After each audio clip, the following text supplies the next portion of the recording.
Assalamualaikum warahmatullahi wabarakatuh. Alhamdulillah, salatu wassalamu ala rasulillah wa ala alihi wa sahbihi wa man wala.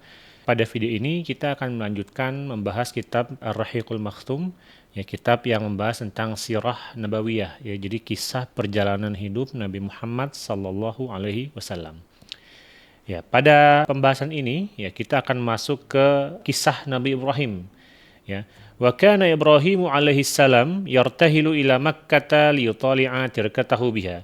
Jadi Nabi Ibrahim alaihi salam itu melakukan perjalanan yartahilu, ya, melakukan perjalanan ke Makkah liyutali'a tirkatahu biha, ya, untuk melihat bagaimana peninggalannya di sana, ya. Artinya ingin mengetahui ya, bagaimana keadaan Sayyidah Hajar dan Ismail, ya. Wala ya'lam bidhabti adada hadhihi rahlat. Jadi nggak tahu, ya, tidak diketahui secara pasti Nabi Ibrahim setelah mengantarkan Nabi Ismail dan Hajar ke Mekah. Pada saat itu Nabi Ibrahim pulang lagi ke Palestina. Nah, jadi tidak diketahui secara pasti berapa kali atau frekuensi daripada kedatangan atau kunjungan Nabi Ibrahim dari Palestina ke Mekah, ya, untuk melihat Ismail dan ibunda beliau. Illa annal masadir al-mu'tamada hafizat lana arba'ata minha. Nah, hanya saja masdar yang mu'tamad, ya, sumber yang terpercaya, ya, merekam hafizat lana, ya, menjaga untuk kita itu ada 4 kali kunjungan. Yang pertama, kapan aja? Ya, faqad dzakarallahu ta'ala fil Qur'anil Karim annahu ara Ibrahim fil manam annahu yadhbahu Ismail.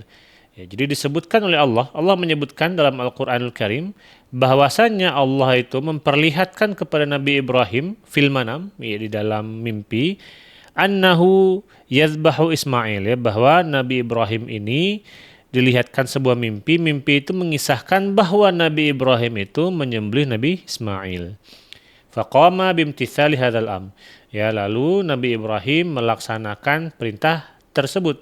Falamma aslama, tatkala keduanya sudah aslama, ya, berserah diri. Nah, watallahu lil jabin, lalu dibentangkanlah Nabi Ismail ini di pelipisnya Nabi Ibrahim. Kemudian wanadainahu an ya Ibrahim, lalu kami seru, ya, dia, yakni maksudnya Nabi Ibrahim. Ya Ibrahim, kata Allah, qad saddaqta ar-ru'ya, kamu telah membenarkan mimpi tersebut. Inna kadzalika najzil muhsinin, kami pun juga begitu, kami akan memberikan balasan kepada orang-orang baik. Inna hadza lahuwal bala'ul mubin. Jadi sesungguhnya hal ini merupakan cobaan yang nyata. Wa fadainahu bidzibhin azim. Ya, lalu kami tebus dia, ya, maksudnya Nabi Ismail itu dengan sebuah sembelihan yang besar. Nah, jadi disebutkan di sini bahwa Nabi Ibrahim hingga punya anak itu menunggu cukup lama. Nah, ketika Nabi Ismail sudah hadir dan sudah mulai beranjak besar, nah, waktu itu muncul perintah Allah untuk menyembelih Nabi Ismail ini, dan perintah itu Allah perlihatkan dalam mimpi, ya, seperti yang kita baca barusan di ayat ini. Nah, tentu ini adalah cobaan yang berat bagi seorang bapak ketika sudah lama menunggu anak, ya, kehadiran anak dalam rumah tangga, tapi setelah itu muncul lagi cobaan yang maha dahsyat. Dan setiap Allah memberi cobaan, pasti cobaan itu tidak pernah melewati batas kemampuan manusia, dan pasti Allah akan ganti, Allah akan tebus, Allah akan berikan ganjaran yang luar biasa besar, ya, daripada musibah yang didapatkan tersebut. Ya, jadi inilah salah satu pertemuan antara Nabi Ibrahim yang stay-nya di Palestina dengan Nabi Ismail yang stay-nya di Makkah. Wa qad dzakara fi sifri takwin, ya, disebutkan dalam kitab Kejadian, ya, ini kitabnya Israiliyat, anna Ismail kana akbaru min Ishaq bi 13 sanatan, bahwa Ismail lebih besar daripada Ishaq sekitar 13 tahun. Nah, wasiyaqul qissah yadullu ala annaha waqa'at qabla miladi Ishaq. Ya, dan konteksnya kisah ini, ya, menunjukkan bahwa kejadian ini, ya, penyembelihan ini terjadi sebelum kelahiran Ishaq. Li'annal bisyarah bi Ishaq dzukirat ba'da sardil qissati bitamamiha. Karena kabar gembira tentang kelahiran Ishaq ini disebutkan setelah menyebutkan kisah secara sempurna. Ya, wa hadzal qissatu tatadammanu rihlatan wahidatan. Ya, kisah ini mencakup satu buah perjalanan minimal, ya, qabla an yashubba Ismail, ya, sebelum Nabi Ismail itu beranjak tumbuh menjadi seorang remaja atau pemuda. Amma ar-rihlatu thalathu al-akharu faqad rawaha al-Bukhari bituliha an Ibnu Abbas marfu'an mulakhasuha. Ya, adapun rihlah-rihlah 3 lainnya itu diriwayatkan dari sebuah hadis ya oleh Imam Bukhari dengan sangat panjang dari Ibnu Abbas ya marfu'an, hadisnya marfu dan rinciannya adalah di nomor 2 ini ya. Jadi tentang pertemuan antara Nabi Ibrahim dan Nabi Ismail pertama itu disebutkan di dalam Al-Qur'an dalam kisah penyembelihan ya. Kemudian masuk kepada yang nomor kedua, Anna Ismail lama syabba wa ta'allama al-arabiyyah min Jurhum. Ya, jadi ketika Nabi Ismail ini sudah mulai tumbuh jadi pemuda, lalu beliau belajar bahasa Arab dari kaum Jurhum, wa anfasahum wa a'jabahum zawwajuhu imra'atan minhum.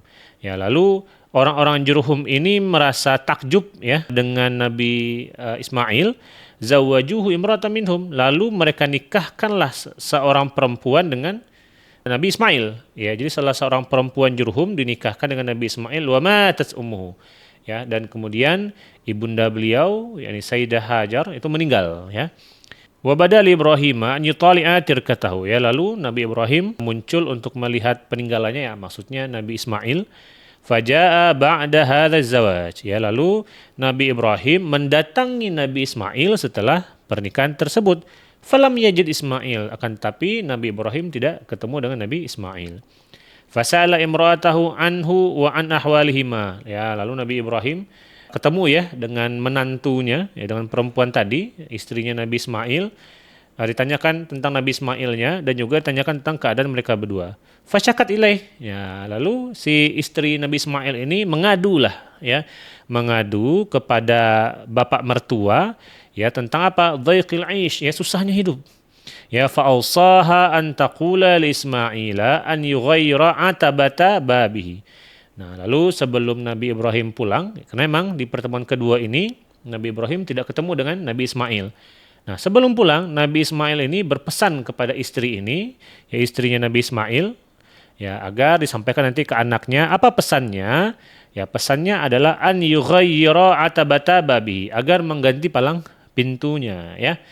Nah, wa fahima Ismail ma arada abuhu ya. Nabi Ismail memahami apa yang disampaikan oleh ayahanda dan mematuhi ya apa yang diinginkan oleh Nabi Ibrahim. Fatallaqa imra'atahu ya. Jadi beliau mentalak istrinya. Ya, jadi mengganti palang pintu ini, yang dimaksud dengan mengganti palang pintu adalah mengganti istri, ya. Kenapa? Karena istri ini mengadukan hal yang seharusnya tidak disampaikan kepada siapapun, termasuk susahnya hidup. Ya, karena siapapun tentu pasti merasakan susahnya hidup, ya. Nah, adapun biasanya pertengkaran dalam rumah tangga itu muncul ketika ada pihak ketiga yang ikut serta mencampuri urusan, ya. Maka apapun yang terjadi antara suami dan istri, maka tidak baik, tidak elok untuk disampaikan kepada siapapun, termasuk kepada keluarga masing-masing, ya. Nah, jadi dari keadaan ini Nabi Ibrahim melihat, wah ini istrinya kurang baik, ya harus diganti, ya. Nah, kemudian fatallaqa imra'atahu, lalu ditalaklah istrinya ini, ya, wa tazawwaja imra'atan ukhra, ya, lalu Nabi Ismail menikah dengan perempuan lain dan dia adalah anak perempuan dari Mudad bin Amru, ya, kabiru Jurhuma, ya, salah seorang pembesar dari kaum Jurhum. Ya, wa sayyiduhum ala qaulil aktsar. Sayyiduhum, salah seorang pemimpin mereka, ya, menurut pendapat yang lebih banyak, ya.